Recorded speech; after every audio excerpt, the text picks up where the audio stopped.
Sabrina Carpenter has always been a star on the rise, but the past few years have seen her catapult into a whole new realm of fame. With her breakout album Emails, I Can't Send, and the electrifying short and sweet era that followed, she has redefined herself, not just as an artist, but as a cultural icon. While her trajectory is one of undeniable growth and reinvention, it hasn't come without its share of controversy.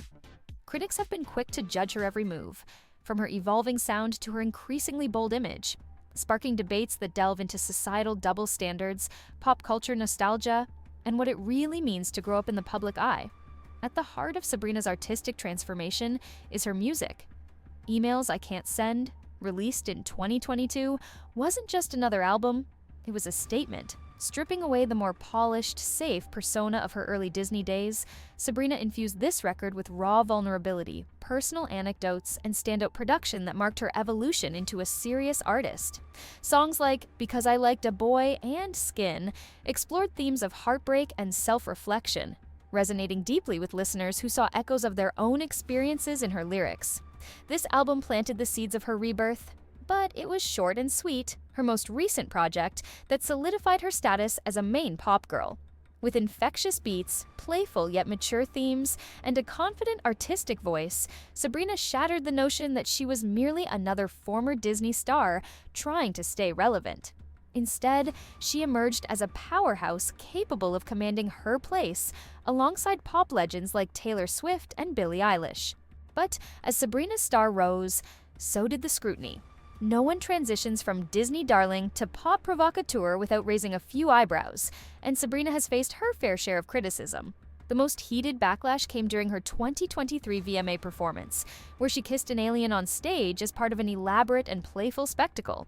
For many, it was a bold and cheeky move, perfectly in line with the flamboyant history of the VMAs, which have always been a showcase for provocative and boundary-pushing performances. Think Madonna's Like a Virgin or the infamous Britney Madonna Christina kiss, but for others, Sabrina's actions were seen as a step too far.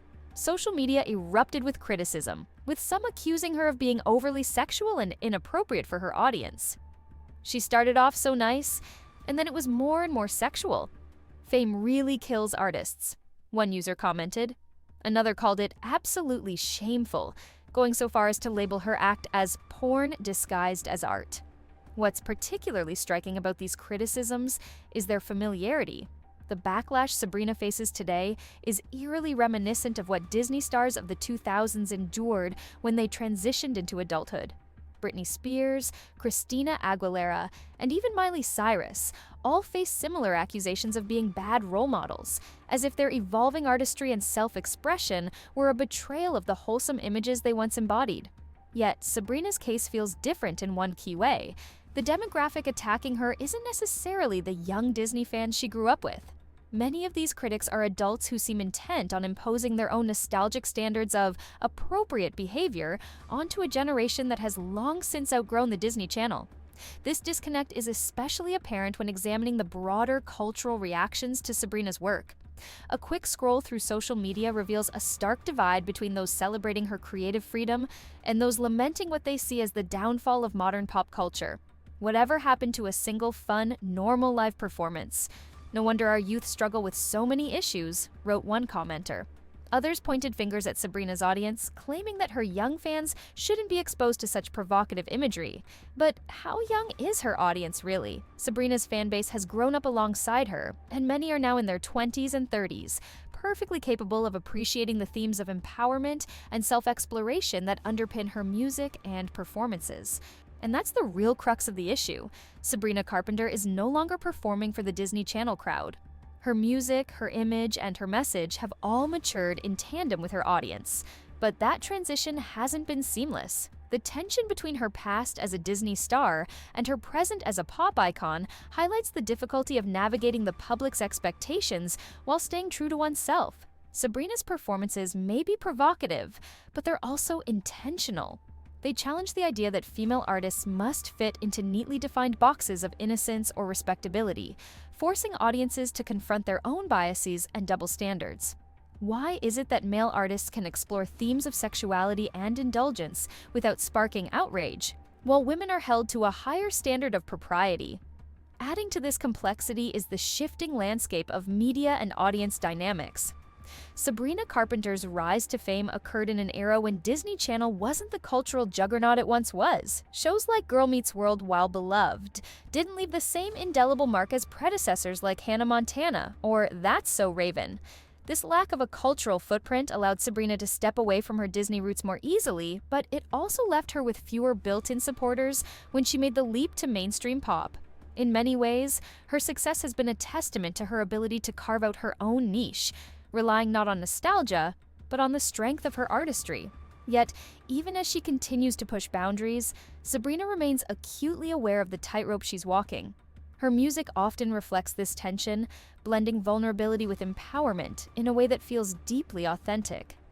Tracks like Nonsense showcase her playful side, while others like Feather reveal a deeper, more introspective layer. This duality has become a hallmark of her brand, endearing her to fans who see her not as a flawless pop star, but as a relatable figure navigating the same challenges and insecurities they face.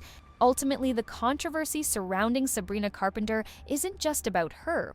It's a mirror reflecting the evolving standards of pop culture and the role of women within it. Her journey from Disney to the VMAs encapsulates the complexities of growing up in the public eye, where every decision is scrutinized and every misstep amplified.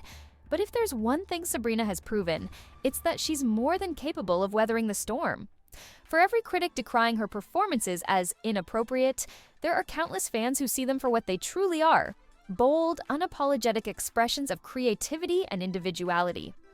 As Sabrina continues to define her place in the pop pantheon, one thing is clear: she's not here to play by anyone else's rules.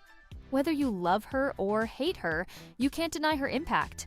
And if history is any indication, the criticisms she faces today will one day be remembered as just another chapter in the story of a star who refused to be boxed in.